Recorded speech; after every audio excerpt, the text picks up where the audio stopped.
Praise the Lord. परमेश्वर का मैं धन्यवाद स्तुति करता हूँ और एक बार हम सब मिलके प्रभु के चरणों पर आने के लिए प्रभु ने जो कृपा किया इसके लिए मैं प्रभु का धन्यवाद। आप सबको प्रभु आशीष दे। जैसे बाबू गाना गा रहा था, एक आग हर दिल में जलाना है। हमें पिछले दिनों में हुआ एक छोटी सी घटना याद आ गया। हर दिसंबर को कुछ ना कुछ सुसमाचार सुनाने के लिए हम लोग कोशिश करते थे। इस टाइम हम लोग पब्लिक को बताने के बदले कुछ माना हुआ लोगों को मिलने के लिए गए थे। कमिश्नर्स, पुलिस इंस्पेक्टर्स, इस तरह के लोगों को। उनमें से एक कमिश्नर को, एक कॉरपोरेटर को मिला। हमें एक अच्छा अनुभव आया। वो आदमी अपना कल्याण का वेस्ट का एरिया को सिंगापुर बनाने के लिए काफी करोड़ों रुपए खर्चा किया कि पार्टी का प्रमुख वक्ता है। लेकिन वो करते करते उन्हें सक्सेस हो नहीं पाया, क्योंकि पॉलिटिकल स्ट्रगल के द्वारा उनके ऊपर 22 तक केस लगाया। जो उसने एडवोकेट को लगा दिया, मुझे कोई इश्यू है ही नहीं है करके बोला। पब्लिक कोऑपरेट नहीं करता। उनका बच्चे का एडमिशन के लिए मेरे पास आते हैं, लेकिन इतना करोड़ों रुपए खर्चा करके मैं खड़कपाड़ा, हमारे एरिया का नाम है, को सिंगापुर बनाने के लिए कोशिश किया, लेकिन पब्लिक कोऑपरेट नहीं करता है करके बात उन्हें बताया। हम लोग उनको क्रिसमस विश करने के लिए, केक देने के लिए सब गए थे। तब प्रभु ने मेरे मुंह में दिया बात में उनको बताया, साहब आप इतना मेहनत किया, इतना खर्चा किया, पब्लिक कोऑपरेट नहीं करते, जनरल कॉमन पब्लिक सिटीजन्स। लेकिन एक व्यक्ति है जिन्होंने एक प्रोग्राम बनाया मेरे पिता के घर में बने का बहुत साने करके। वो घर तैयारी कर रहा है 2414 किलोमीटर का। हम आगे मैं दिखाने वाला हूँ आपको। एक राजमहल, सोना का राजमहल वो बना रहा है, उसका काम चालू है। वो कभी हारेगा नहीं। आप क्यों ना उसके साथ जोड़कर आपका काम करें, ताकि आपका इच्छा सिंगापुर है तो उसके बढ़कर, या मंग रहे तो न्यूयॉर्क या लंदन या पेरिस वो बना सकते करके बोलकर उनके लिए प्रार्थना की। उनके दिल में बात छुआ। वो बड़े कॉर्पोरेटर होने के वास्ते भी, पार्टी का जिला का अध्यक्ष होने के वास्ते भी, हम 2-3 पास लोगों के साथ, विश्वासियों के साथ निकल कर बाहर गेट तक मैं बोला, धन्यवाद बोल के भी भेजा। मैं आपको बताना चाहता हूं, लोगों के दिल में एक आग लगाने के लिए आज की कॉन्टेक्स्ट में, परिस्थिति में बराबर सुसमाचार सुनाने के लिए हम तैयार होना है। पत्रोस ने बोला, हमें सवाल पूछने वालों को सही रीति से जवाब देने के लिए नम्रता के साथ तैयार हो। ये बात हम ध्यान रखेगा। प्रभु का आत्मा का अभिषेक के द्वारा ये बात हम कर सकते हैं, और हम सच्ची में उसका मंजिल पूरा भी कर सकते, क्योंकि लोग प्रभु यीशु मसीह के द्वारा परमेश्वर पिता का ना पहचानने के द्वारा कुछ भी बोले, कंफ्यूजन में है, गड़बड़ में है। उसका समाधान केवल यीशु मसीह ही है। शांति शांति करके लोग बोलना पसंद करते हैं, लेकिन जब तक शांति का राजकुमार न आए, शांति नहीं होता है। आए हम आज के अध्याय में जाएंगे। 19 अध्याय में प्रभु यीशु बादलों से, स्वर्ग से आने वाला सीनरी और उस तरह की कुछ बातें हम देखने वाले हैं। 17 और 18 अध्याय हम लोग 2 दिन में देखा था। 17 अध्याय में धार्मिक बाबिलोन, रिलीजियस बाबिलोन, उसका क्या पतन हुआ, ये दूसरा। 18 अध्याय में पॉलिटिकल बाबिलोन के बारे में हम लोग देखा। ये पॉलिटिकल बाबिलोन ही ये रिलीजियस बाबिलोन को खत्म कर दिया, और पॉलिटिकल बाबिलोन को परमेश्वर ने खत्म कर दिया। इस तरह दुनिया में एक तरफ की पनवती का माहौल, बड़ा अकाल की सिचुएशन बराबर आ चुका है। इन सब का खेलकूद बंदी हो गया है, और प्रभु फाइनल स्टेज में आ रहा है। वही हम आज देखने वाले हैं। Marriage supper of the lamb, और फिर आर्मगेडोन की लड़ाई के लिए ऊपर से प्रभु यीशु सेना समेत आने वाला सीनरी और होने वाली बातें। इन बातों को हम हमेशा याद रखने के लिए सिंबल आपके सामने मैं हर दिन दिखाता हूं। There is no crown without cross. हमें दिया हुआ जवाबदारी जब तक हम न दिखाए, हम पूरा न करें, हमें कोई मुकुट के इंतजार नहीं कर सकते। हम उद्धार पाने का दिन से मुकुट पाने के लिए बुलाए गए हैं, पहले से तैयार किया भलाई का काम करके यीशु मसीह ने। उसके बाद पौलुस ने इफिसियों का पत्र में बताया, through our cross to the crown. आइए हम इस बात को दिल में रखकर प्रतिज्ञा के साथ आगे बढ़ेंगे। आइए हम अपना बाइबल हाथ में लेंगे। यह मेरा बाइबल है, इसमें जो लिखा है सच है। ये बाइबल जो कहता है कि मैं हूं वो मैं हूं, ये बाइबल जो कहता है कि मैं कर सकता हूं, वो मैं कर सकता हूं। आज भी इन वचनों से मैं सिखाया जाने वाला हूं। मेरा जिंदगी पहले जैसा कभी नहीं रहेगी। प्रभु यीशु ने मुझे बचाया है, उनका लहू से मुझे खरीदा है। शैतान मेरी जिंदगी में हरा हुआ है। ये वचन के आधार पर मैं आगे बढ़ूंगा। पवित्र आत्मा मेरा अगुवा है। मैं आगे आगे बढ़ूंगा, पीछे पीछे कभी नहीं, कभी कभी कभी नहीं। क्योंकि यदि भी हम शरीर में चलते फिरते हैं तो भी शरीर के अनुसार नहीं लड़ते। क्योंकि हमारी लड़ाई के हथियार शारीरिक नहीं, पर गढ़ों को उठा देने के लिए परमेश्वर के द्वारा सामर्थ्य है। इसलिए हम कल्पनाओं का और हर एक ऊंची बात का जो परमेश्वर की पहचान के विरोध में उठते हैं, खंडन करते हैं और हर एक भावना को कैद करके मसीह का आज्ञाकारी बना देते हैं। आमीन। बाइबल इन पिक्चर्स, तस्वीरों में स्वर्गदूतों का जमाना, परमेश्वर के तरफ से रिक्रिएशन, पुनः सृष्टि, उसके बाद आदम के जमाने से होकर अंदाज 6000 साल हम पा चुके हैं। 2000 साल अब्राहम के जमाना तक, 2000 साल मूसा और राजा लोग और नबियों का सब जमाना। उसके बाद कलीसिया का जमाना शुरू हो गया AD 32 के बाद, पेंटेकोस्त का दिन से। फिर आज हम लोग एक जगह पे खड़ा है। ये 7 साल का शुरुआत अभी तक नहीं हुआ है।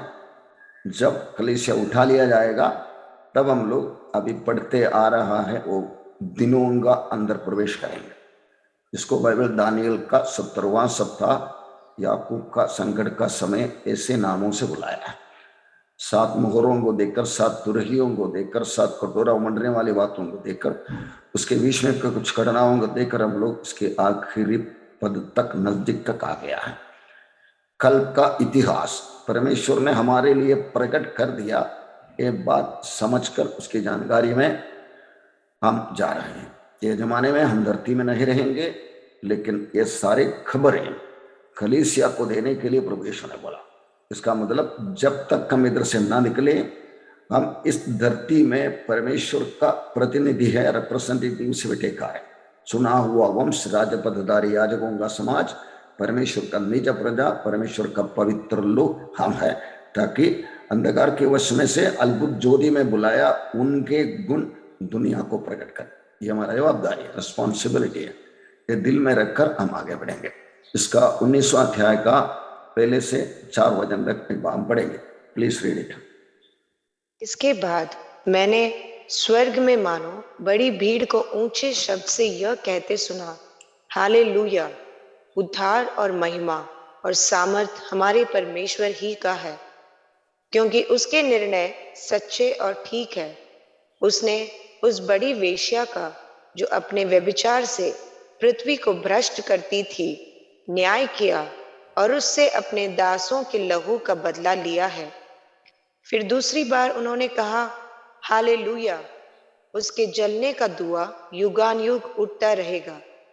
तब 24 प्राचीनों और 4 प्राणियों ने गिरकर परमेश्वर को दंडवत किया, जो सिंहासन पर बैठा था, और कहा, आमीन, हालेलुया।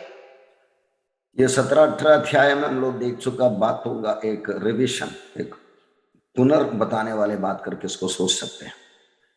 परमेश्वर आशा दिलाने के लिए, याद रखो, परमेश्वर का न्याय जब होता है, न्याय से बचने वालों का आशा बढ़ता है और हमें एडवांस खबर देता है, और मन फिराने के लिए बाकी लोगों को चेतावनी भी देते रहता है। इस तरह की कुछ खबरें जो पुराना नियम का कुछ कोटेशन को भी मैं इधर जोड़ के बताया है। उद्धार, महिमा और सामर्थ्य हमारे परमेश्वर ही की है। ये बात याद रखो। कोविड-19 आने दो, दुनिया कुछ भी बोलने दो, टीकाकरण की बात बोलने दो, राज्य देश की एक एक बात चलाने वाला परमेश्वर का मर्जी में है। आपको इसका समझदारी पक्का मिलने के लिए एस्तेर का किताब एक बार पढ़ के देखो। उधर काफी कार्यक्रम हो रहा है। मुर्देकाई कुछ कर रहा है, राजा कुछ कर रहा है, हामान कुछ कर रहा है, लेकिन पीछे मुड़ के अब से अंदर आप दिल से देखेगा, परमेश्वर एक मूवी के जैसा वो घटनाओं को डायरेक्ट कर रहा है। डायरेक्टर कभी मूवी में आते नहीं, एक्टर ही आते हैं ना। एक्टर लोग बहुत है, लेकिन डायरेक्टर परमेश्वर ही है। आपको मालूम है एस्तेर की किताब में एक भी बार परमेश्वर करके वर्ड लिखाई नहीं। यही है परमेश्वर का कला, सृष्टिकर्ता का हस्तकला प्रकट कर रहा है। अब इस तरह परमेश्वर की बातों को सुनकर अपना दिमाग इस्तेमाल कर, याद करो बाइबल एकमात्र ग्रंथ है जो हमें अपने दिमाग इस्तेमाल करने के लिए अनुमति देता है। प्रभु यीशु बोला शाम के जैसे चतुर और कबूतर के जैसा निष्कलंक। बाकी पूरा दुनिया के तरह बोलता है हम बोलेंगे तुम सुनो। अगुआ लोग, लीडर लोग, गुरु लोग करके बोलने वाले बोलेंगे, हमको सुनना है, सवाल पूछने का नहीं। इधर ऐसा नहीं है। प्रभु ने हमको दे दिया दिमाग, इस्तेमाल कर सकते हैं। सवाल प्रभु को पूछो, कुछ सवाल का जवाब दुनिया दे भी नहीं सकती। कितना भी बाइबल का जानकारी पाया हुआ लोगों के पास भी सारे सवालों का जवाब नहीं होगा। अयूब का जिंदगी में क्या हुआ, अयूब को जवाब नहीं था, हमको जवाब था। स्वर्ग में परमेश्वर के लोगों को पता था। इस तरह प्रयोग परमेश्वर की पहचान हमें इन बातों को समझने के लिए, परमेश्वर का दिल से जुड़कर जाने के लिए अनुमति, अवसर, आनंद देता। फिर दूसरी बार उन्होंने कहा हालेलुया, उसके जलने का धुआं युगानुयुग। ये दंड में गिरने वाला, परमेश्वर का योजना को इनकार करने वाले को हमेशा के लिए दंड मिल जाएगा। ये बात हमें कुछ भी करके अपने भाई बहनों को बचाने की काम में लगना, उसकी जरूरत के बारे में दर्शाते हैं। मालूम है हमें मारपीट करने वाला, कुछ भी करने वाला इंसान हमारे दुश्मन है ही नहीं है, हमारा बिगड़ा हुआ भाई या बहन है। ये बात हमें अंदर रख लिया तो हमको दुश्मनी, बदला वगैरह नहीं हुए। वो नया दिल मिल गया, एक नया कैरेक्टर मिल जाता है। मनुष्य को हम घृणा नहीं करेंगे, गुस्सा आएंगे, संकट आ जाएंगे, प्रार्थना करेंगे, लेकिन पल भर के बाद वो बोलेंगे प्रभु ने माफ कर दी। ये बात हमें दे दिया हुआ। 24 प्राचीनों लोग इन सब बातों को सुनते हुए अपना मुकुट को नीचे रखकर परमेश्वर का स्तुति करते हैं।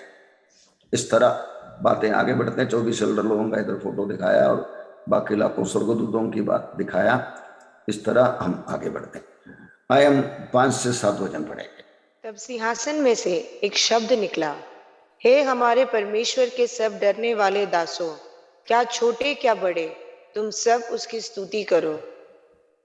फिर मैंने बड़ी भीड़ का सा और बहुत जल का सा शब्द और गर्जन का सा बड़ा शब्द सुना, हालेलुया, क्योंकि प्रभु हमारा परमेश्वर सर्वशक्तिमान राज्य करता है। आओ हम आनंदित और मग्न हो और उसकी स्तुति करें, क्योंकि मेमने का विवाह आ पहुंचा है और उसकी दुल्हन ने अपने आप को तैयार कर लिया है। मैं 5वां वचन में ऐसे पढ़ते हैं, छोटे बड़े तुम सब उसकी स्तुति करो। ये स्तुति एक शब्द का मतलब आपके दिल और दिमाग में बैठनी थी। हम कोई भी प्रार्थना करें, कोई भी इमरजेंसी प्रार्थना करें, तब हम परमेश्वर का स्तुति कर सकते, क्योंकि हम जो मांगने वाला है उसमें क्या सुविधाएं हैं, प्रभु कैसा करने वाला है, प्रभु को सब पता है। प्रभु यीशु ने प्रार्थना करने के लिए सिखाने के वक्त ये वक्त बोला, तुम भग भग बात मत करो जादी जादी के लोगों के जैसा, क्योंकि तुम्हारा पिता परमेश्वर को पता है तुम्हें क्या जरूरत है। हमारी जरूरत के बारे में हमको इतना पता नहीं है, वो बात के बारे में परमेश्वर को पता है। इसलिए हम स्तुति से शुरुआत कर सकते हैं, क्योंकि वो प्रार्थना सुनने वाला है, करने वाला है, दिखाने वाला है। ये भरोसे से स्तुति हर पल हमारे मुंह में रहने दे। अब क्या हो रहा है मुझे पता नहीं, लेकिन प्रभु तेरा नाम की महिमा होने दे, ये हमारे दिल से निकलेगा। वो विश्वास ऐसे नींव पर बिठाया है, कुछ भी होने दो, हमको फिक्र नहीं है, हम जो किया है उन्हीं के आधार पर आगे बढ़ना है। इस तरह हम आगे बढ़ सकते हैं। फिर मैंने बड़े भीड़ का सा बहुत सा शब्द सुना और गर्जन का सा बड़ा शब्द सुना, हालेलुया। हालेलुया पद प्रकाशित वाक्य में काफी बार इस्तेमाल किया, जिसका कोई भी भाषा के अंदर अनुवाद भी है ही नहीं, हर भाषा में ये वेद ऐसा है। इसका मतलब यह परमेश्वर का स्तुति हो, क्योंकि हमारा परमेश्वर सर्वशक्तिमान राज्य करता है। ये बात भी आप याद रखो, सर्वशक्तिमान राज्य करता है, हमें लगे या ना लगे। हमारी जिंदगी में हमको पता नहीं क्यों ये हुआ करके पूछने वाली घटना आए, सर्वशक्तिमान राज्य करता है, ये बात हम कबूल करेगा। प्रिय, हम जिंदगी में आगे आगे बढ़ने वाला है। अक्सर प्रॉब्लम जब भी जिंदगी में आएगा, प्रॉब्लम को एक्सप्लेन करना, इतने दिनों से छाती में दर्द था, इतने दिनों में पनवती हटता नहीं है, इतने दिनों में सताव बहुत बढ़ रहा है, वो सब बातों को कबूल करने से हमारा विश्वास बढ़ती नहीं है। विश्वास कैसा होता है? रोमियो का 10:17 में बोलता है, विश्वास सुनने से, सुनना मसीह का वचन के द्वारा। परमेश्वर ने क्या किया, क्या कर रहा है, क्या करेगा करके वायदा किया है, इन बातों को कबूल कर लो। सर्वशक्तिमान राज्य करता है। आज इंडिया के हालत में हम खड़ा रहकर ये बोलते रहेगा, हमारी जिंदगी में प्रभु रास्ता खोलते रहेगा। चाहे हम लाल समुद्र में आके खड़ा हो जाएंगे, लेकिन जब सर्वशक्तिमान राज्य स्तुति करता है, उसने ऐसे ही बोला, इसराइली लोग कुटकुटाया, हमको उधर दफनाने के लिए जगह नहीं था कि तुम्हें लाल समुद्र के किनारे पे लेकर आए। मूसा को भी पता नहीं था परमेश्वर किस रीति से करने वाला है, लेकिन मूसा ने बोला, इतना तक करके 10 बाधाओं को बेचकर पायलटों को मार डालकर इधर तक लाया, तो इधर कोई ऐसा विपत्ति में आने के लिए देगा नहीं। मूसा के दिमाग के माना नहीं, इसलिए मूसा ने बोला, ये आने वाले लोगों को कल क्या होगा तुम देख ले।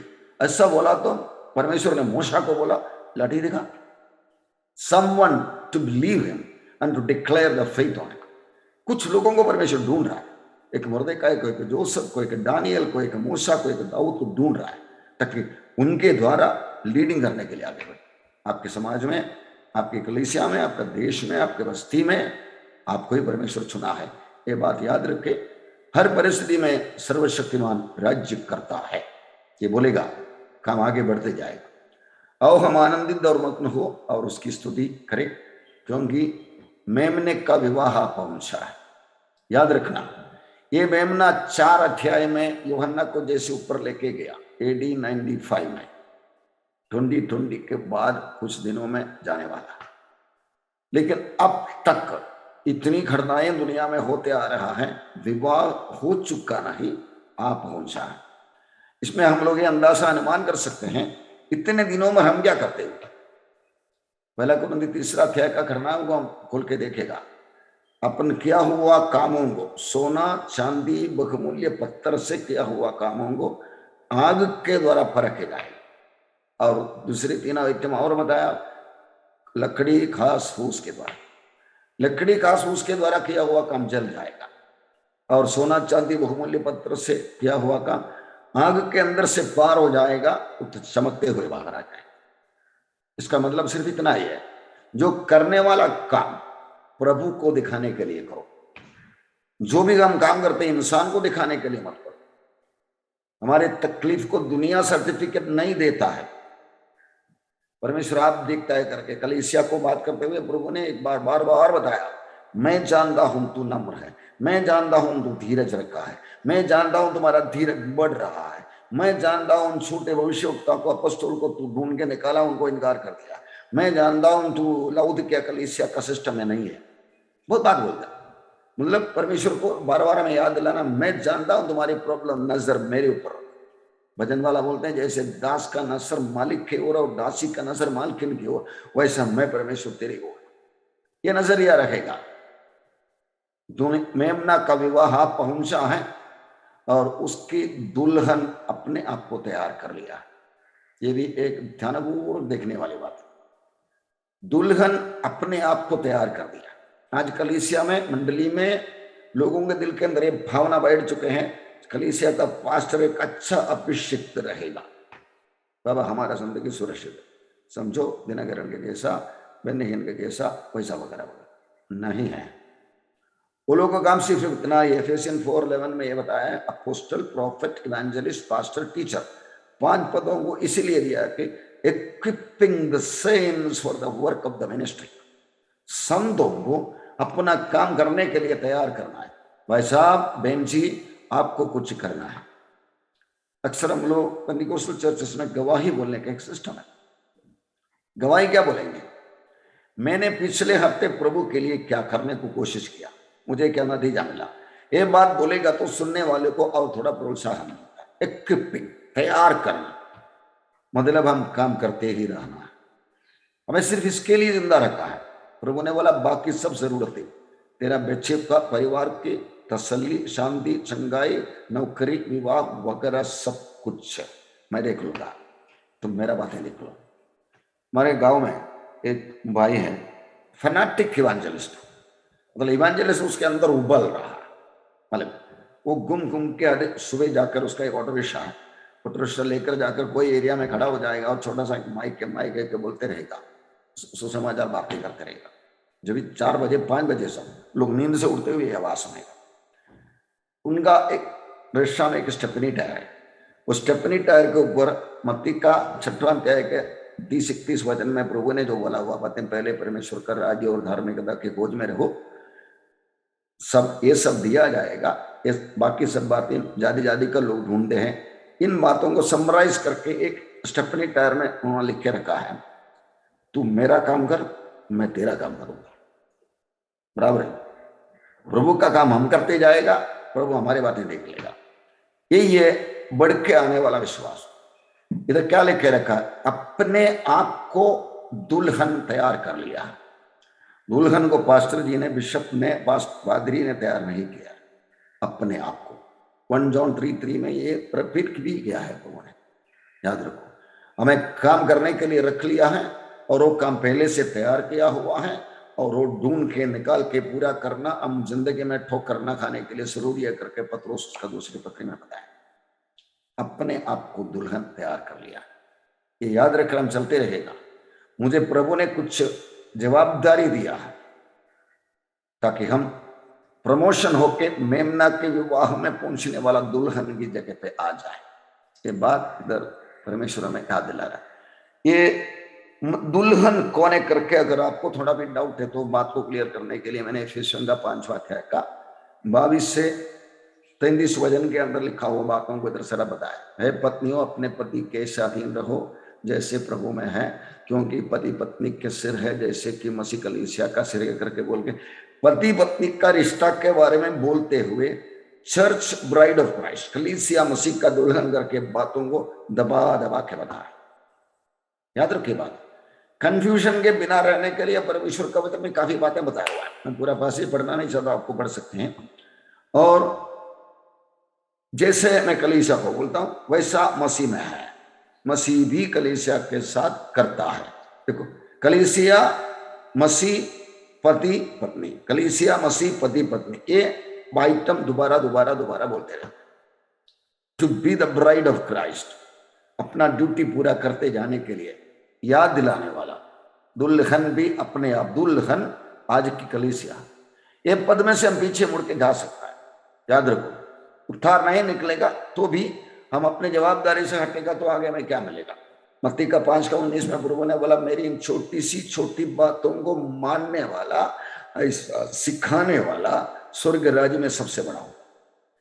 मेरी इन बातों को न मानने वाला, न करने वाला स्वर्ग राज्य में सबसे छोटा रहेगा। स्वर्ग राज्य में छोटा बड़ा है। यूहन्ना के बारे में बात करते हुए प्रभु यीशु ने खुद बात बताई, तुम किसको ढूंढने के लिए गया, ऐसा बोल के यूहन्ना को बोलता है। लेकिन मैं बोलता हूं, यूहन्ना औरतों में से जन्मा हुआ लोगों में से सबसे श्रेष्ठ है, लेकिन स्वर्ग राज्य में सबसे छोटा यूहन्ना से बड़ा है। The age we are standing, grace period, यीशु मसीह का बलिदान होने के बाद पवित्र आत्मा व्यक्तिगत रीति से दुनिया में रहकर चलाने वाला कलीसिया का ये जमाना का युग, युगों की योजना में सर्वश्रेष्ठ है। ये बात समझ कर अपना टाइम बराबर इस्तेमाल करो, अपना एनर्जी बराबर इस्तेमाल करो, काम करने वाले के साथ जुड़ जाओ, ताकि तुम्हारा पैसा क्यों नहीं बैंक में डाला, हम कुछ मिनिस्ट्री करने के लायक नहीं है तो करने वाले के साथ जुड़ जाओ। मतलब क्रूसेड चल रहा तो उसका पोस्टर लगाओ, उसके बारे में पब्लिसिटी दो, किसी को बुला कर लेकर आ जाओ, उपवास प्रार्थना चलता है तो लाके बैठो और लोगों को बुला लो। इस तरह बैंक में पैसा डालने वाला बिजनेस चल रहा है एक जगह पे, मैं जाके मेरा सिक्का भी उधर डाल रहा है। प्रभु इतना तक खुल खुल के ये बात बताया है, हमें अपना काम करना है। आयम 19 का आगे बढ़ेंगे, 8-9 वचन बढ़ेगा। उसको शुद्ध और चमकदार महीन मलमल पहनने का अधिकार दिया गया, क्योंकि उस महीन मलमल का अर्थ पवित्र लोगों के धर्म के काम है। तब स्वर्गदूत ने मुझसे कहा, यह लिख कि धन्य है वे जो मेमने के विवाह के बोझ में बुलाए गए हैं। फिर उसने मुझसे कहा, ये वचन परमेश्वर के सत्य वचन है। शुद्ध और चमकदार महीन मलमल पहनने का अधिकार दिया गया, क्योंकि उस महीन मलमल का अर्थ पवित्र लोगों के धर्म का ये ऐसा कपड़ा बनाते। हमारे धार्मिकता का, यीशु मसीह का धार्मिकता का काम से हम बच गए हैं, लेकिन ये जो धार्मिकता का काम कपड़ा पहनाता है, जो कलीसिया पहनते हैं, वो अपने कामों का कपड़ा है। याद रखो ये बात, मतलब धर्म के काम, इसलिए हम काम करने के लिए बुलाए गए। इफिसियों का 2:10 में स्पष्ट बताया हुआ, मैं मेरा जिंदगी का एक मुद्दा करके, एक मोटो करके ले लिया है, पहले से तैयार किया भलाई का काम करने के लिए तुम मसीह यीशु में सृजे गए हैं। ये बात जिंदगी में कभी ना भूलिए। हम ऑन ड्यूटी में हैं, हमारा ड्यूटी जब खत्म हो जाएगा हमको बुलाया जाएगा।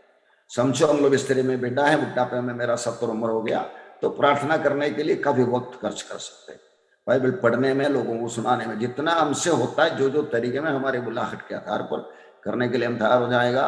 Righteous acts of the saint, लोगों का, पवित्र लोगों के धर्म के काम, ये बात याद रखो।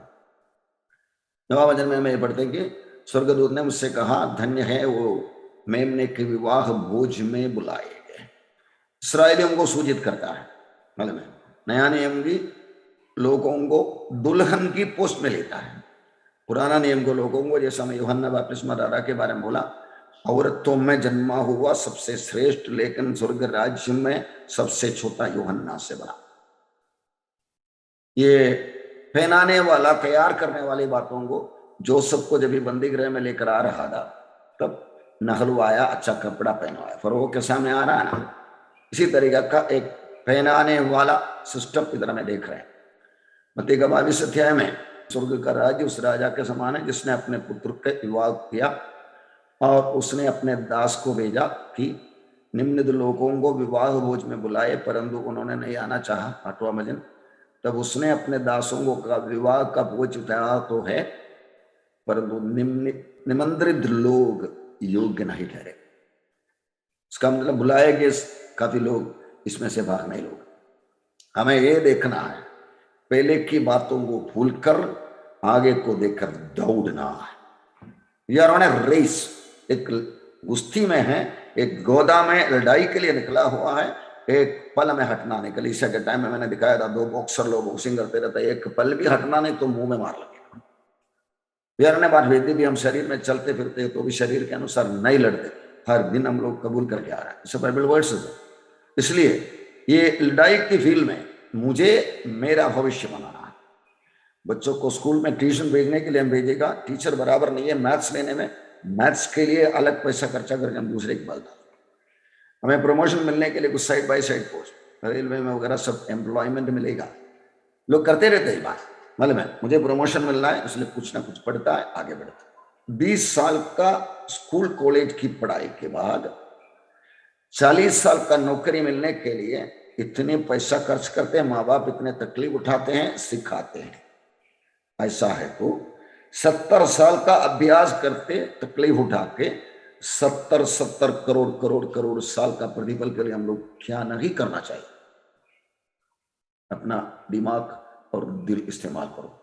यीशु मसीह की भाषा में शाम के जैसा चतुर और कबूतर के जैसा निष्कलंक, ताकि हमें आगे बढ़ना। कलीसिया को लिखते हुए प्रभु यीशु ने खुद बोला, तुम्हारा मुकुट और कोई निकालने के लिए ना छोड़ो, संभालो करके। हम पढ़ चुके हैं बात। Marriage supper of the lamb, मेमना का विवाह का भोज। आई एम 10वां वचन में, तब मैं उसको दंडवत करने के लिए उसके पांव पर गिर पड़ा।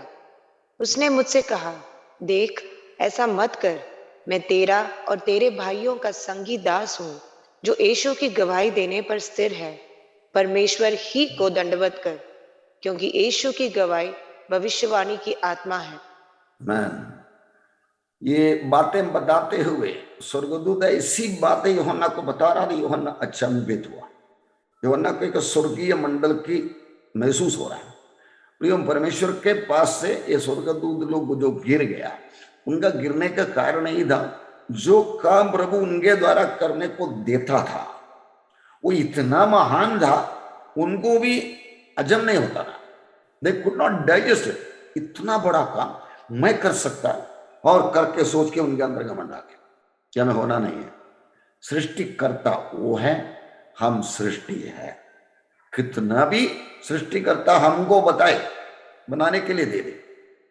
मैं एक चीज याद आ रहा है मुझे, स्मिथ विगल्सवर्थ करके एक प्रभु का दास, 20वां शताब्दी का अपोस्टल करके नाम बताया हुआ एक व्यक्ति, इंग्लैंड में था, मर गया। वो जब भी एक मेथोडिस्ट चर्च में गया, उधर सेवा करने के लिए एक आदमी था, उनके पास गया, बात करते हुए, बातचीत करते करते करते इन्होंने देखा कि उनके दोनों पैर काटा हुआ है और जयपुर फुट या आर्टिफिशियल फुट बढ़ाया हुआ। उनकी ग्रंथ में उनका बेटी या दामाद लिखे रखा हुआ, बात में बोल रहा हूं। और वो देखे देखे उन्होंने क्या बोला, तुम कल जाके जूते के दुकान से जो जूता खरीद ली। तो आदमी को मजाक लगा, क्योंकि इनके पैर है ही नहीं है, पैर नीचे से अंदाज आधा फुट ऊपर कट हो गया, इसलिए आर्टिफिशियल फुट बढ़ाया। लेकिन विगल्सवर्थ तमाशा बोलने वाला नहीं करके भी वो आदमी को बताया, इसलिए उनका दिल में कुछ हलचल चल रहा है। अभी शाम का टाइम था, कल सुबह उठा, ये आदमी सीधा चले गया जूते की दुकान में जाकर, दुकान वाला आया नहीं थे, दुकान खोला, अंदर जाके बैठा, हाँ साहब क्या सेवा कर सकता है? बोला मुझे एक जूता चाहिए, कौन सा नंबर कौन सा कलर? तब ये आदमी थोड़ा परेशान हो गया, जब पैर नहीं है नंबर क्या बोलेंगे, कलर क्या बोलेंगे? ये परेशान होने के वास्ते दुकान सेल्समैन उनकी ओर देखा तो उनको पैर है, उन्होंने हाथ जोड़कर बोला भाई साहब इस तरह की जूता हमारे पास है। सीधा आदमी ने बोला 8 नंबर का काला कलर का जूता, और सीधा जयपुर फुट जो बिठाया था उतारा। दुकान वाला ने एक 8 नंबर का जूता लेकर आया। खड़ना ऐसा हुआ, जब जूता के सामने उन्हें पैर दिखाया, एक इतना एक आधा फुट के ऊपर का फुट नहीं था, पैर फोम हो गया, जूता के अंदर बैठ गया। दूसरा भी ऐसा ही हुआ, दुकान वाले का सर्टिफिकेट है, वो जूता लेने के लिए आया, एक नया जोड़ी जूता लेके ही गया, लेकिन एक नया जोड़ी पैर को भी लेकर आया। प्रियो, इन सब बातों को जो बाइबल में लिखे रखा है, आज की 20वां शताब्दी में हो रहा है। मैं आपको याद दिलाता हूँ, ये गया मंडे मैंने एक मीटिंग अटेंड कर रहा था, पास्टर्स मीटिंग। उनमें गल्फ कंट्रीज में किधर काम करने वाला मेरे ख्याल में एक पास्टर ने आके बात किया, जवान, वो मरतोमा अक्षर से विश्वास में आकर सेवकाई कर रहा। उनके हाथों से 3 मुर्दा जिंदे हुए, और एक व्यक्ति का पोस्टमार्टम हुआ था, इधर काटा था गले पे, और जब वो जिंदा होकर वापस आए, दोनों का निशानी भी नहीं था। मैं आपको याद दिलाता हूं, बाइबल में जो लिखा है हुआ है, हो रहा है, होने वाला है। मेरा आपका क्या हिस्सा है? दूसरा पत्रोस की 1 अध्याय का 10वां वचन में पत्रोस बोलते हैं, तुम्हारे बुलाए जाने और चुन लिए जाने समझने के लिए भली भांति यत्न करते जाओ, ताकि तुम ठोकर न खाए। आपको मैनेजर करके परमेश्वर ने पोस्टिंग दिया, आप आके पियून का काम करते रहेगा तो बोलेंगे वो भी काम है, लेकिन आपको बुलाया उसके लिए नहीं है। मेरा बुलाया जाना किसके लिए है, ये ढूंढ कर निकाल कर करते रहेगा तो ये बातें सब चलते रहेगा। परमेश्वर को ही दंडवत करो, क्योंकि यीशु की गवाही भविष्यवाणी की आत्मा है। मैं जा रहा हूं, इसलिए तुम मेरे से बढ़कर काम करोगे। प्रभु यीशु ने किस लिए चिन्ह चमत्कार किया? वो परमेश्वर का पुत्र करके दुनिया को दिखाने के लिए। हम बताते हैं यीशु जिंदा है, हमें हमारे द्वारा भी परमेश्वर की मर्जी के आधार पर चिन्ह चमत्कार क्यों होना है, अद्भुत काम क्यों होना है? वही बात के लिए यीशु परमेश्वर का पुत्र करके हम बोलने वाला बातें साबित करेंगे।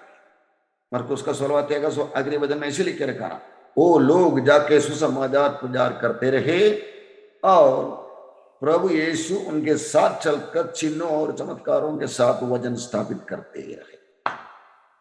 मतलब उल्टा, ये जो एक तस्वीर मैंने दिखाया, एक स्वर्गदूत का स्टैच्यू है शायद मिखाइल का, और वो बड़ा रहकर उसके सामने नमस्कार करने का एक प्रवणता हमारी कलीसिया में आ चुका है, खास करके नामधारी मसीह मंडली।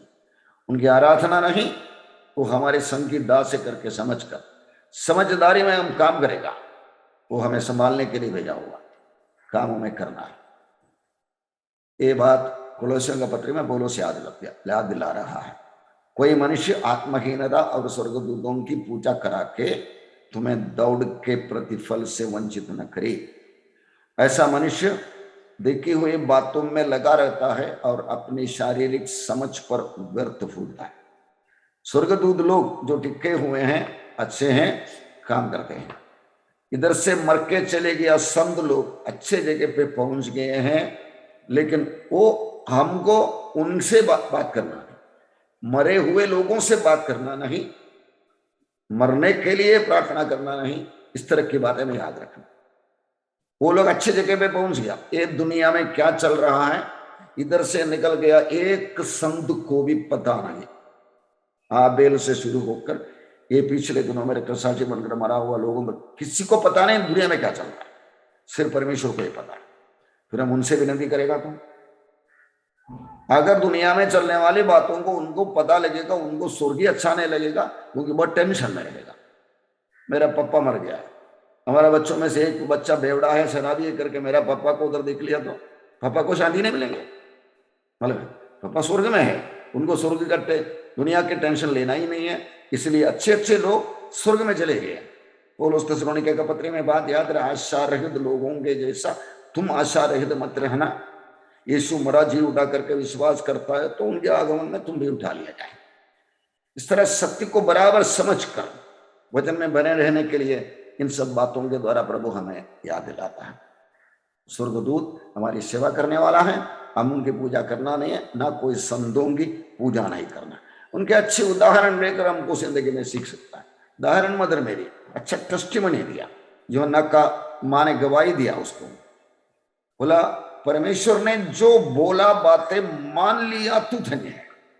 मतलब यीशु मसीह का माँ होने के लिए चुना हुआ इसके लिए नहीं, इससे बढ़कर जो बातें उनको बताया हुआ था, कुमारी होने के बावजूद भी तेरे से अंदर एक बच्चा उत्पन्न होगा के बोला, तू माना ना, इसलिए तू धन्य है।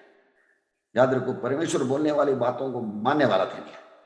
उनके हमारे सामने मतलब एक उदाहरण, एक गुड एग्जाम्पल, वो बात ले लो। मतलब इस तरह के हम आगे बढ़ते रहेगा, प्रभु के रास्ते पर हमारी बुलाहट में हम चलते ही रहेगा। आयम 11 से 13 वचन पढ़े। फिर मैंने स्वर्ग को खुला हुआ देखा और देखता हूँ कि एक श्वेत घोड़ा है और उस पर एक सवार है जो विश्वास योग्य और सत्य कहलाता है, और वो धर्म के साथ न्याय और युद्ध करता है। उसकी आंखें आग की ज्वाला है और उसके सिर पर बहुत से राज मुकुट है। उस पर एक नाम लिखा है जिसे उसको छोड़ और कोई नहीं जानता। वो लहू छिड़का हुआ वस्त्र पहने हैं और उसका नाम परमेश्वर का वचन है। फिर मैंने स्वर्ग को खुला हुआ देखा और देखता हूं एक श्वेत घोड़ा और उस पर एक सवार है जो विश्वासी योग्य और सत्य कहलाता है, और वो धर्म के साथ न्याय और युद्ध करता है। यीशु मसीह घोड़े पर बैठकर बादलों से आ रहा है, सफेद घोड़े पर है। बाकी सब लोग, ये सब स्वर्गदूत लोग नहीं है, कलीसिया है, क्योंकि स्वर्गदूत लोग कभी घोड़े पर बैठकर सवारी नहीं करते। मुंह से निकलने वाला वचन से बहुत कुछ काम ये करता है। एक कपड़ा पहना हुआ है, वो लहू छिटकाया हुआ, उनका लहू बहाकर उन्होंने खरीद लिया कलीसिया के साथ। वो काम किया, वो काम का आइडेंटिटी कार्ड लेकर ही आ रहा। वो उसके कंधे पर, मसल्स पर एक नाम लिखे रखा है, परमेश्वर का वचन। हम लोग यूहन्ना के इंजील का शुरुआत में पढ़ते हैं, आदि में वचन था, वचन परमेश्वर के साथ था, वचन परमेश्वर था। वचन करके सिर्फ बताया हुआ। इधर आके प्रकाशित वाक्य में उनका नाम परमेश्वर का वचन है, the word of God, written word of God, लिखा हुआ परमेश्वर का वचन का व्यक्तित्व प्रभु यीशु ही है। यीशु व्यक्ति को मिलना है। ये धर्म और प्रभु से मिलने वाली बातों का फर्क। वचन का परिपूर्णता, वायदा, बाइबल में नया नियम में एक जगह पे लिखे रखा है, परमेश्वर का सरेक वायदाओं का पूर्णता आ करके एसेस करके प्रभु यीशु मसीह में हुआ है। God promised, Jesus fulfilled it. इसलिए उनको परमेश्वर का वचन कर, परमेश्वर का दिल की चिंता का स्पष्टीकरण, जब बोला सृष्टि कर्म हुआ, उद्धार कर्म के लिए वो शरीर के द्वारा उत्तर कराया, इस तरह की बातों के द्वारा उनको परमेश्वर का वचन करके नाम लिखे। साथ साथ घोड़े पर बैठकर कलीसिया आ रहा, विश्वास से योग्य और सत्य कहलाता है। यीशु मसीह ने बोला, आई एम द ट्रूथ, मार्ग सत्य जीवन मैं ही हूं। और लड़ने के लिए विजयी बनकर उनका राज्य स्थापना करने के लिए नीचे उतर कर आया। 12 वचन, उसके आंखें आग की ज्वाला है और उसके सिर बहुत से राजा मुकुट है और उस पर एक नाम लिखा है।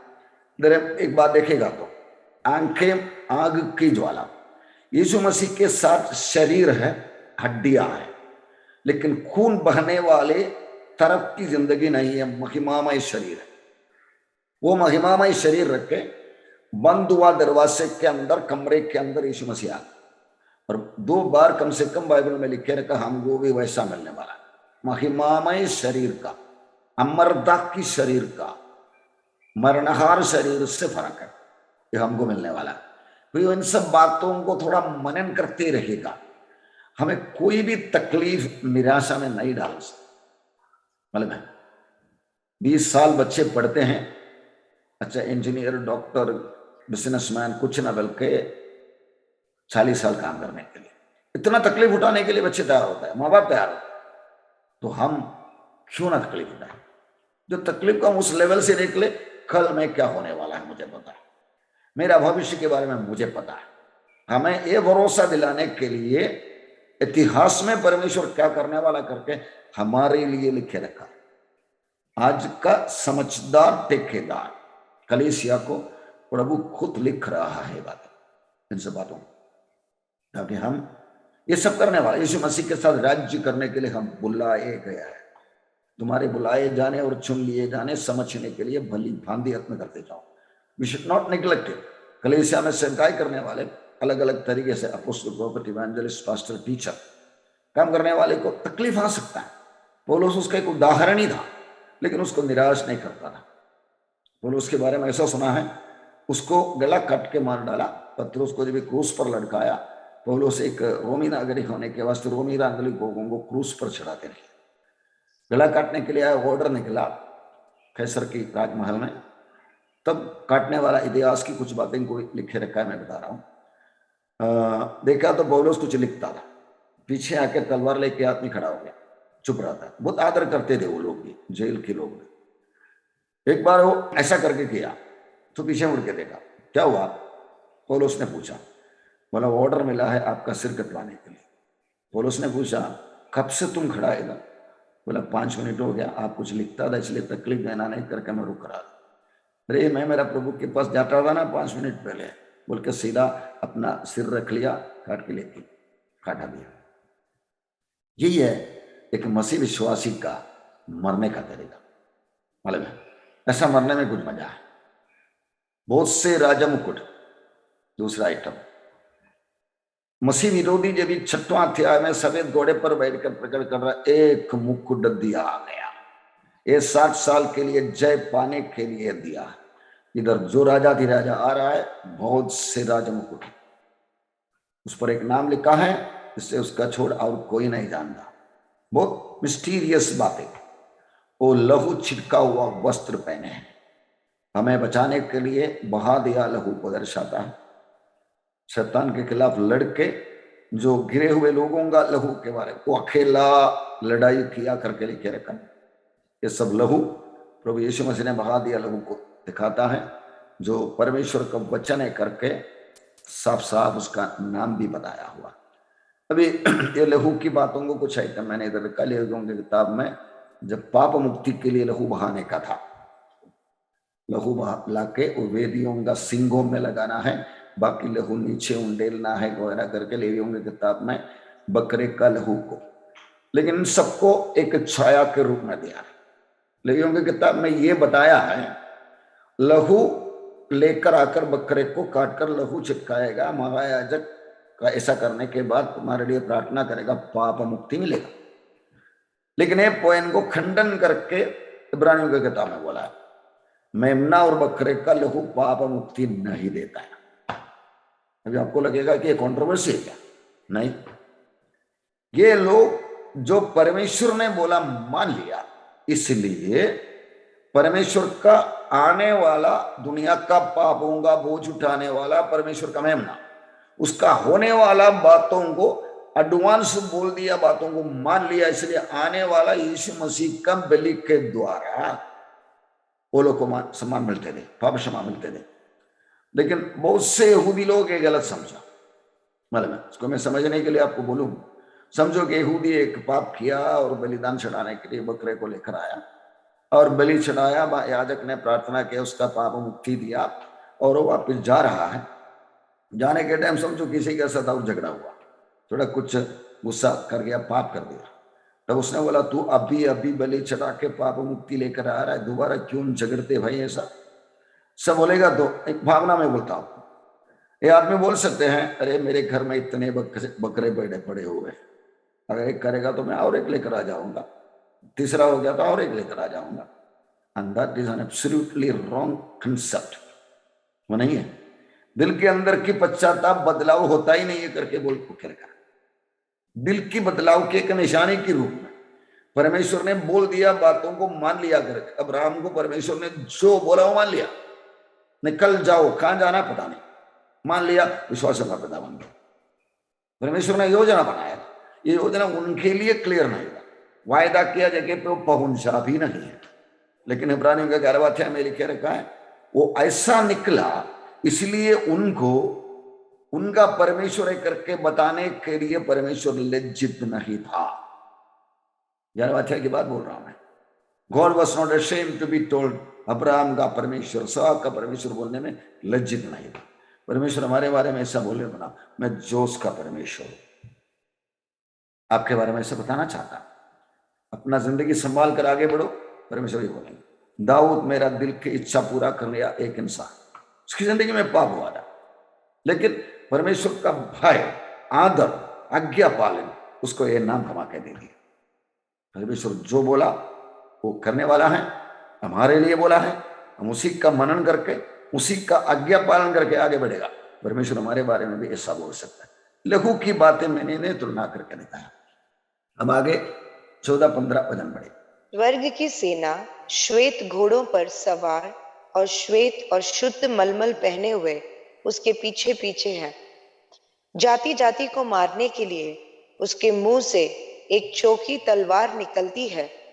वो लोहे का राजदंड लिए हुए उन पर राज्य करेगा और सर्वशक्तिमान परमेश्वर के भयानक प्रकोप की जल जलाहट की मदिरा के कुंड में दाख रौंदेगा। उसके वस्त्र और आंध पर यह नाम लिखा है, राजाओं का राजा और प्रभुओं का प्रभु। स्वर्ग से सेना श्वेत घोड़ों पर सवार और श्वेत और शुद्ध मलमल पहने हुए उसके पीछे है। जाति जाति को मारने के लिए उनके मुंह से एक चोखी तलवार। आपको मालूम है एक घोड़े पर बैठकर उतरने वाला जगह है जैतून पहाड़, यरूशलेम के नजदीक, एक साबत का लंबा इतना दूर करके लिखा रहता, 1 और 1.5 किलोमीटर। लेकिन उससे 70 किलोमीटर पहले वो ऊपर से लैंडिंग करने से पहले, आज हमारी प्लेन की भाषा बोल, वो आर्मेगेडोन होके आने वाला। उधर मुंह खोल के वचन बोल के उधर खड़ा हुआ बड़े आर्मी को खत्म कर डाले। मुंह खोलकर बोलकर मसीह विरोधी एंटी क्राइस्ट और झूठे भविष्यवक्ता दोनों को पकड़कर आगे जी में डाले। Son of God coming with authority. परमेश्वर का पुत्र मनुष्य के पुत्र बना ताकि मनुष्य के पुत्रों को परमेश्वर का संतान बने। ये सब उन्होंने हमारे लिए किया ताकि हम इस अधिकार पाए, हम इस राज्य करने के लायक बने। एदन की बगीचे में आदम ने खो दिया बातें, प्रभु यीशु ने अपने खुद के खर्चे से खरीद के लिया। ये सच के सामने धन्यवाद से भरे हुए एक जिंदगी हमारा होना है। प्रभु आप मेरा मरा हुआ हालत से मुझे जिलाया, मैं मर के नरक में जाने वाला था, मुझे बचाया। मुझे जीना है आपके लिए, मरना है तो भी आपके लिए। अगर आपकी दिल की आवाज से तो आप भटकने वालों में, पीछे उड़ने वालों में कभी ना होंगे। जाति जाति के मारने के लिए उसके मुंह से चोखी तलवार। मुंह से प्रभु बोलता है वैसा होता है। सृष्टि कर्म ऐसा किया, ये अधिकार हमको भी प्रभु दे रहा है। वो लोहे का राजदंड लिए हुए उन पर राज्य करेगा। कलीसिया के बारे में बताया, हम लोग पढ़ के आया है। सर्वशक्तिमान परमेश्वर के भयानक प्रकोप का जल जलाहट की मदिरा के कुंड में दाख होगी, दंड दिलाने के लिए, साथ आके राज्य करने के लिए। उसके वस्त्र पर और जांघ पर उनके पैर पर ये लिखे रखा है, राजाओं का राजा, प्रभुओं का प्रभु, king of kings and lord of lords. ये देखो, ये लिखे रखा है। सफेद घोड़े पर बैठने वाला, मुंह से निकलने वाला तलवार, बातों से बोलकर काम करने वाला। कई पैरेलल भजन यशायाह योएल वगैरह सब लिखे रखा।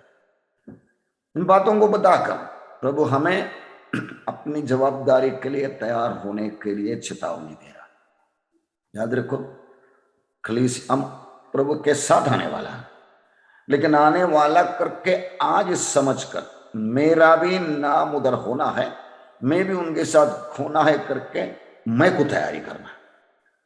अनंत जीवन मिला है, पापों से मुक्ति मिला है, आगे में उनके साथ राज्य करना है, तो मुझे आज्ञाएं पालन करना, आज्ञाकारिता, ये मेरा जिंदगी का प्रभु ने जो बोला वो वैसा ही करना है। इस तरह हम चलते रहेगा, हम जिंदगी ऐसा एंजॉय करेंगे और लोगों के सामने हम चमकने वाला एक रोशनी बनेंगे, तारा बनेंगे, खुशबू बनेंगे। 17-18 वचन पढ़ेंगे। फिर मैंने एक स्वर्गदूत को सूर्य पर खड़े हुए देखा। उसने बड़े शब्द से पुकारकर आकाश के बीच में से उड़ने वाले सब पक्षियों से कहा, आओ परमेश्वर के बड़े बोझ के लिए इकट्ठे हो जाओ, जिससे तुम राजाओं का मांस और सरदारों का मांस और शक्तिमान पुरुषों का मांस और घोड़ों का और उनके सवारों का मांस, और क्या स्वतंत्र क्या दास, क्या छोटे क्या बड़े, सब लोगों का मांस खाओ।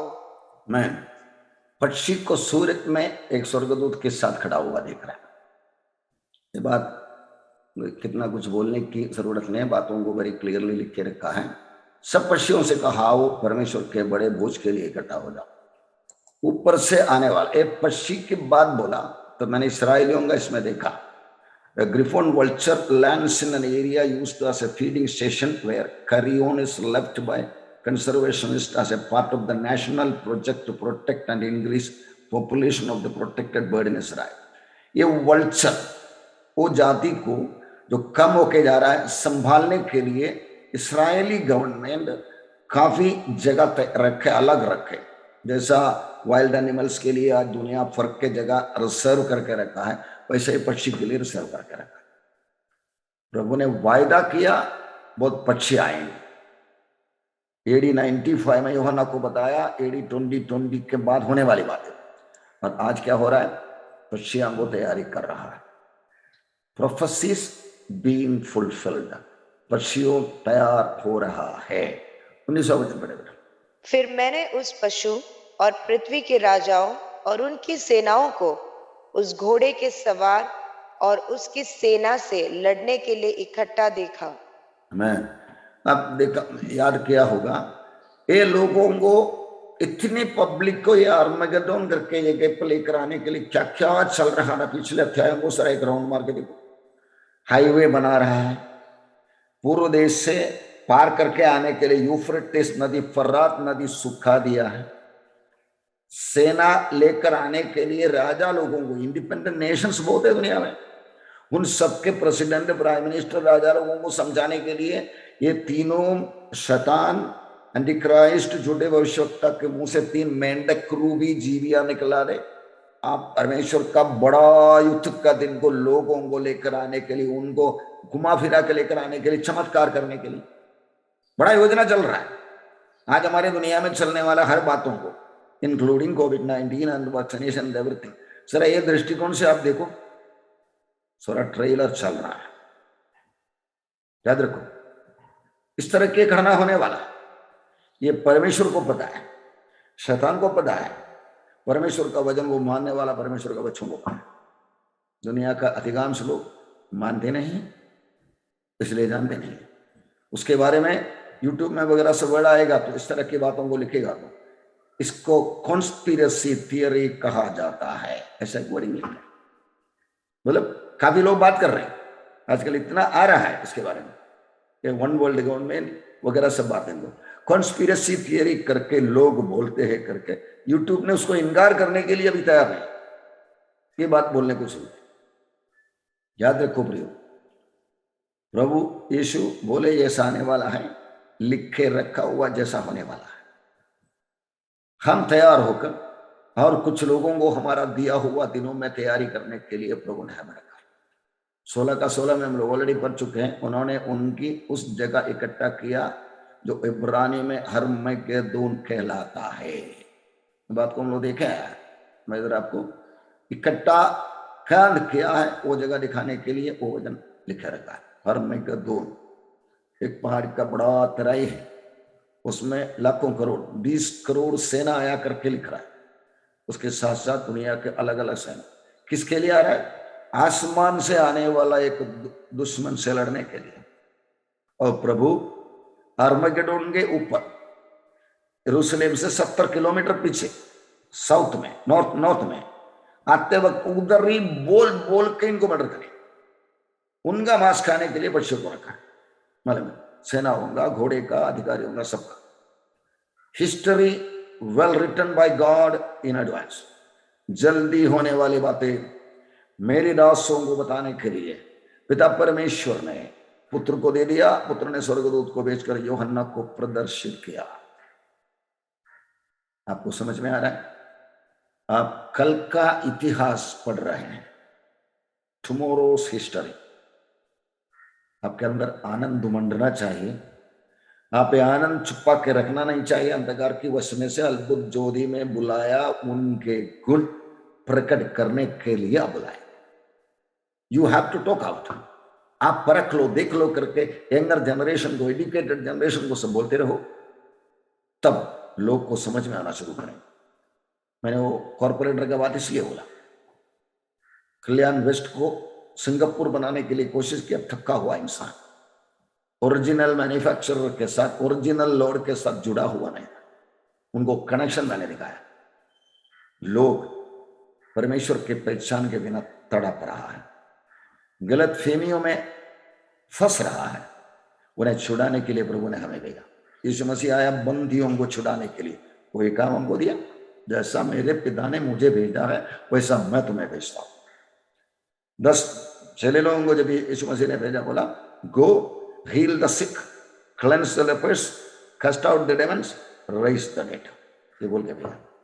इसलिए मैंने बोला वो पास्टर जो काम करता है उनके हाथों से जो जीवित है, आज भी ड्यूटी में है। 2 दिन पहले को आई बोला हुआ बात थी, मुर्दे जिंदे हुए।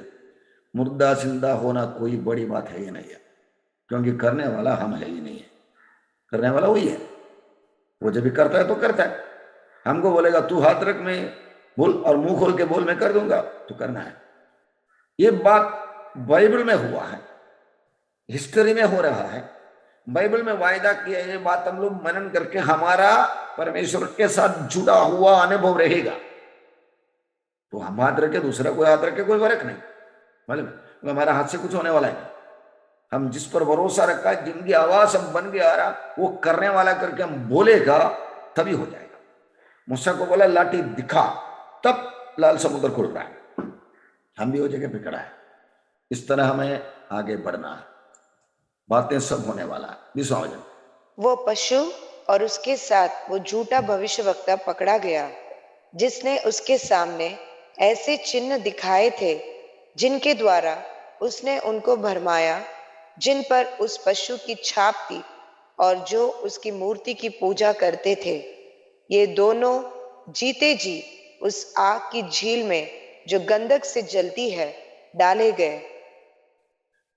श्वेत वैध सिंहासन आगे आ रहा है, हर एक इंसान को न्याय सिंहासन में आना पड़ेगा, लेकिन इन दोनों के लिए वो भी नहीं रखा, क्योंकि इतना भड़का रहे थे, खुल्ला गुल्ला पाप इनको दूसरे कोई जजमेंट के लिए प्रभु ने रखा, ने सीधा उठा के आग की झील में डाला। मरने वाला व्यक्ति को नरक करके एक जगह पे, तात्कालिक जगह पे जमा करके रखा है पापी, और बाद में ईश्वर सिंहासन में लेकर आएंगे 1000 साल के बाद, और उसके ऊपर न्याय विस्तार करके तुम्हारा गलती है, तुम्हें यह अवसर मिला करके बोल के बाद में आग की झील में डाले। इन दोनों को, छोटे भविष्यवक्ता और आंटी क्राइस्ट मसीह विरोधी को, सीधा डायरेक्टली आग की झील में डालता है। ये बात खुल्ला गुल्ला लिखे रहेगा। 21वां वचन पढ़े। शेष लोग उस घोड़े के सवार की तलवार से जो उसके मुंह से निकलती थी मार डाले गए, और सब पक्षी उनके मांस से तृप्त हो गए।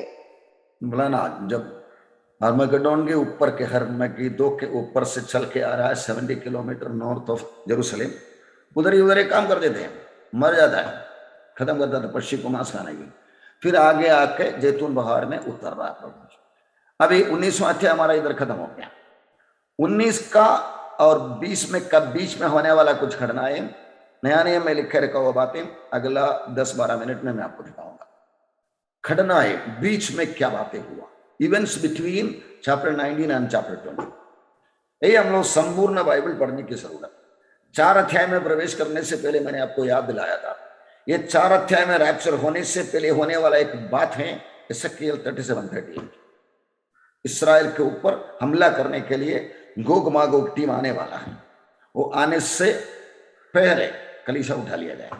वो आना कलीसिया को उठा लिया जाने के बाद, मतलब 4 और 5 के बीच में होने वाली बात, या 4 और 6 के बीच में। इसी तरह 19 और 20 में विषय माना होने वाली बात है। प्रेरितों का किताब पहला अध्याय के 11 में ऐसे पढ़ते हैं, और उनसे कहा, हे गलीली पुरुषों, तुम क्यों बड़े आकाश की ओर देख रहे हो? यही यीशु जो तुम्हारे पास से स्वर्ग पर उठा लिया गया है, जिस रीति से तुमने उसे स्वर्ग को जाते देखा है, उसी रीति से वो आएगा। ये बात रैप्चर में नहीं होता है। जिस रीति से उठा लिया गया, जैतून पहाड़ से देखते देखते देखते ऐसे चले गया। यीशु मसीह रैप्चर में उठा लिया जाने के टाइम, कलीसिया को लेकर जाने के टाइम आसमान तक क्या जाएंगे, नीचे आएंगे, बादलों पर उन्हें मिलेंगे करके लिखा है। लेकिन ये बात 7 साल के बाद होने वाला है, मालूम है। सकरिया 14 में बोलते हैं, उस दिन वो जैतून के पर्वत पर पांव रखेगा जो पूर्व की ओर जेरूसलेम के सामने है। तब जैतून का पर्वत पूर्व से लेकर पश्चिम तक बीचों बीच से फटकर बहुत बड़ा खड्डा हो जाएगा। नीचे का तस्वीर आप देखो। तब आधा पर्वत उत्तर की ओर और आधा दक्षिण की ओर यीशु मसीह पैर रखेंगे, तब पहाड़ 2 भाग हो जाएंगे।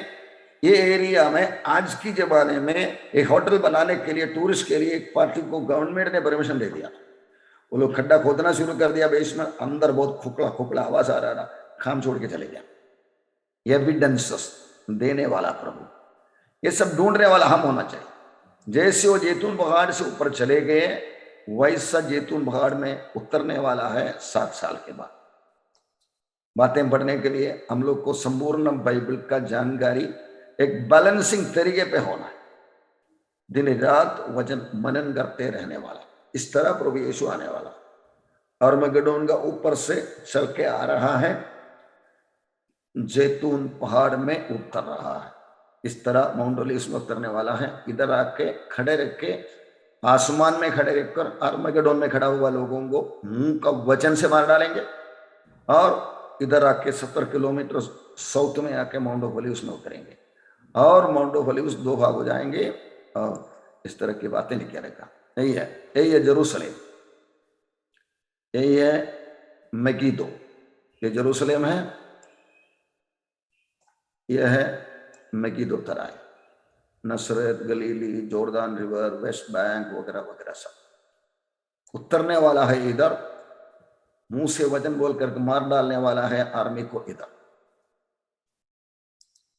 प्रियो, आज का टेक्नोलॉजी इतना डेवलपमेंट हुआ, हमको ये सब ऐसा बैठ के देखने को होता है। जैसा बाबू ने प्रार्थना में याद दिलाया था, टेक्नोलॉजिकल डेवलपमेंट के लिए परमेश्वर धन्यवाद। दुनिया के कोने कोने पर बैठ कर सुन सकते। मैं इंग्लिश में, मलयालम में और हिंदी में क्लास लिया है, मतलब दुनिया के कोने कोने पर बैठ कर लोग देख रहे थे। परमेश्वर का सुविधा इस्तेमाल करके हमें स्वर्ग राज्य के लिए अपना बिजनेस करना है। इसके लिए प्रभु ने बोला है, सारे बातें खोल खोल कर बताना। आगे होने वाला करना 19 और 20 के बीच में होने वाला भेड़ और बकरियां की यहोशाफात की तरह ही में बुलाने का। 1/3 यहूदी लोग महाक्लेश में बचेंगे, और बाकी इन सब बातों को जोड़कर मैं कुछ बताना आपको। मत्ती का समाचार 25वां अध्याय में सारे लोगों को लेकर आ जाएंगे।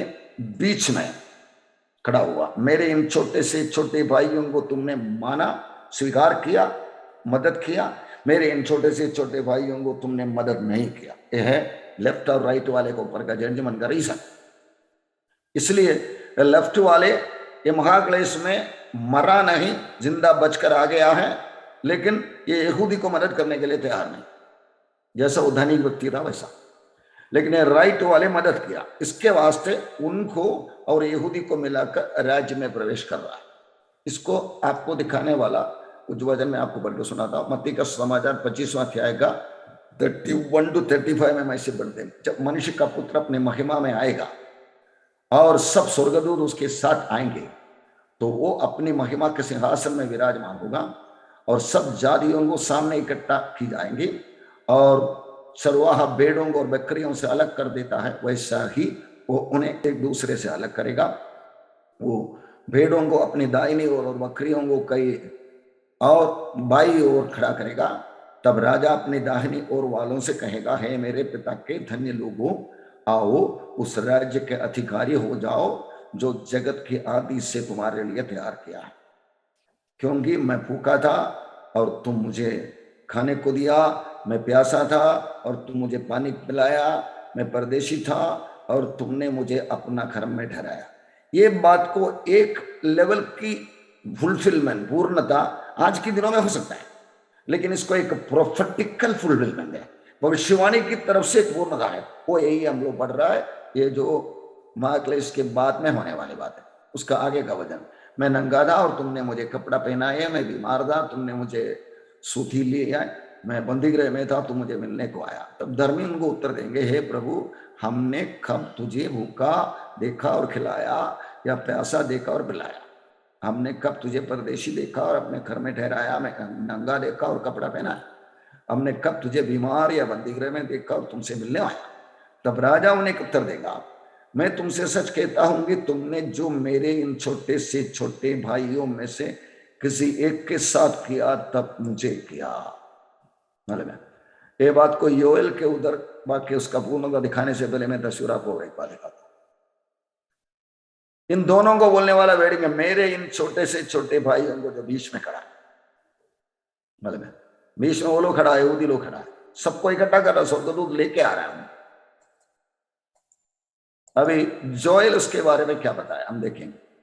जोएल और सक्रिया बोला हुआ बातों से आज तुम्हारा पढ़ाई खत्म होता है।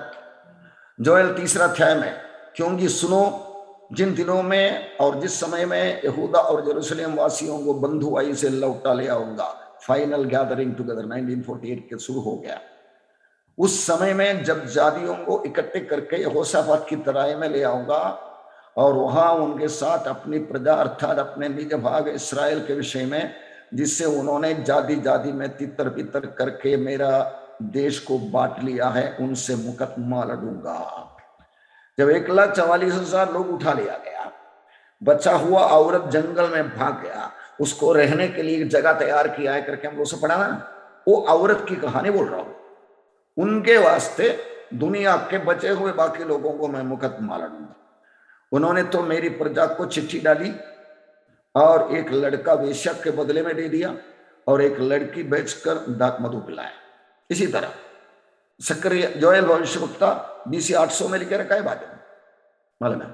यहोशापात तराई में यहूदियों के, इसराइलियों के वास्ते जाति जाति के लोगों से मुकदमा लड़ने वाला था। वही हम लोगों भेड़ बकरी का देखा। सक्रिया उसके बारे में बता रहा है 13:8-9 में, यहोवा की ये वाणी है कि इस देश के सारे निवासियां 2/3 मार डाली जाएंगी और बची हुई 1/3 उसमें बनी रहेंगी। उस 1/3 को मैं आग से डालकर ऐसा निर्मल करूंगा जैसा रूपा निर्मल किया जाता है, और जैसा जांचूंगा जैसा सोना जांचा जाता है। वे मुझसे प्रार्थना किया करेंगे और मैं उनकी सुनूंगा। मैं उनके विषय में कहूंगा, ये मेरी प्रजा है, और वे मेरे विषय में कहेंगे, यहोवा हमारा परमेश्वर है। ये जितना यहूदी छोड़ दिया जाता है रैप्चर में, उठा लिया जाने में, 1,44,000 लोग 12वां अध्याय में रैप्चर हो गया। बाकी बचे हुए लोगों में मरते रहेंगे, जिंदा बचते भी रहेंगे। मतलब शोधना करके 3 में से 2 मर जाएंगे ये 7 साल में, और 3 में से एक 7 साल में बच के आकर तकलीफ होंगे, अंदर से बच के आकर यीशु मसीह का 1000 साल का राज्य में जनगणना बढ़ाने के लिए शारीरिक सामान्य शरीर के साथ रहने वाला है, और वो भेड़ बकरी के झुंड में भेड़ भी। इस तरह 1000 साल से भी प्रभु यीशु राज्य करने के लिए आएगा, तब ये लोग रहेंगे जनगणना बढ़ाने के लिए। एक यहूदी रहेंगे जेरूशलेम इस्राएल में, और दूसरा जाति जाति के लोग जो यहूदी को सपोर्ट कर दिया था, मैं नंगा था, मैं बीमार था, मैं जेल बंदी गृह में था, तुम आया करके बोल के आने वाला, उनको भी ये लोग को लेकर। ऐसे 66 का 7:8 में ये बात जो कौन कौन है करके बात सूचना दिया, ये उसने जन्म दिया, उसको पीड़ाएं होने से पहले ही उससे बेटा जन्मा। यही है, ये लोग 1,44,000 लोग गर्भ का पीड़ा शुरू होने से पहले जन्म लिया, ये बेटा उठा लिया गया। 12वें अध्याय में हम लोग देखा था। आओ आगे का वचन क्या है, देखो। ऐसी बात किसी ने कभी सुनी, किसने कभी ऐसी बातें देखी? क्या देश एक ही दिन में उत्पन्न हो सकता है? क्या एक ही जाति क्षण मात्र में उत्पन्न हो सकता है? क्योंकि सियोन का प्रसव पीड़ा उठी ही थी कि उसने संतान उत्पन्न किया। इधर एक बच्चा बेटा जन्मा, इधर संतान उत्पन्न किया, चिल्ड्रन। प्रसव पीड़ा उड़ने से पहले वर्सेस प्रसव पीड़ा होने के बाद, यह है ये दोनों लोग। प्रसव पीड़ा होने से पहले 1,44,000 लोग, प्रसव पीड़ा होने के बाद 7 साल के बाद बचे हुए लोग राज्य करने। यह है जो जंगल में भागा हुआ औरत की पूरा नंबर की 3 में से 1, 2 मर गया। यह है 1,44,000 लोग जो गर्भवती औरत का बेटा पैदा हुआ, उठा लिया गया।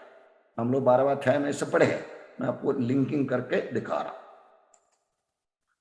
ये देखो, मेरे इन छोटे से छोटे भाइयों को जो बीच में खड़ा, भेड़ ए बकरा, राइट साइड में बकरा है, लेफ्ट साइड में भेड़ है, बीच में खड़ा है मेरे इन छोटे से छोटे भाई यहूदी।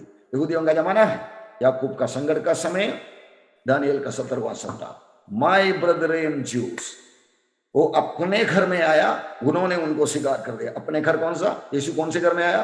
यहूदी बनकर यहूदियों को उद्धार के लिए आया। और यीशु ने खुला बोला था, मुझे खोया हुआ इस्राएलियों के बीच में भेजा हुआ है। कनानी औरत को बताया था। Things are very systematically clear, एकदम ठीक ठाक बताया हुआ है। याद रखो बात, ये छोटे राष्ट्र इस्राएल के अंदर होने वाली बातें। मतलब है यरूशलेम राजधानी बनाकर यीशु राज्य करने के लिए बैठने वाला है। संपूर्ण बाइबल पढ़ते रहने की जरूरत आपको है। 19वां अध्याय और 20वां अध्याय में आगे जाके यीशु राज्य करने के लिए आने वाली बातें सीखने वाला है। उसकी बीचों का बातें करके ये मैं समझ में आ रहा। भाई हम प्रार्थना करेंगे। सर्वशक्तिमान परमेश्वर, हम आपका धन्यवाद करते हैं, स्तुति करते हैं। जीवित परमेश्वर, आपका वचन इन दिनों में पढ़ते पढ़ते रहने के लिए आप हमको कृपा दे दिया।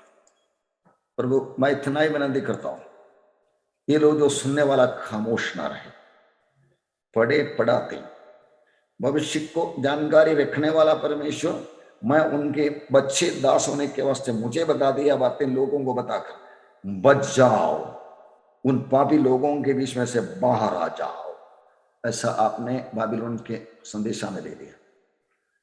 समझकर अपने देश को आने वाला विपत्ति से बचाने वाला बनने के लिए कृपा करें, करुणा करें। प्रभु, मैं इनके लिए यह विनती करता हूं जैसा एलीशा ने विनती किया, मेरे से डबल आशीष इनको दिला दे, ये सुनने वाला नया पीढ़ी को दिला दे, ताकि काम और सामर्थ्य से होते रहे। धन्यवाद परमेश्वर। भारतवासी रो रहा है, बचाने के लिए आपने हमें चुना है, काम पूरा करने के लिए संपूर्ण ज्ञान से पवित्र आत्मा का सामर्थ्य से आगे चला दे। धन्यवाद, धन्यवाद परमेश्वर। हम सबको आपके हाथों पर रख लेते हैं। ये प्रार्थना प्रभु यीशु का नाम दे करता पिता परमेश्वर, आमेन। God bless you.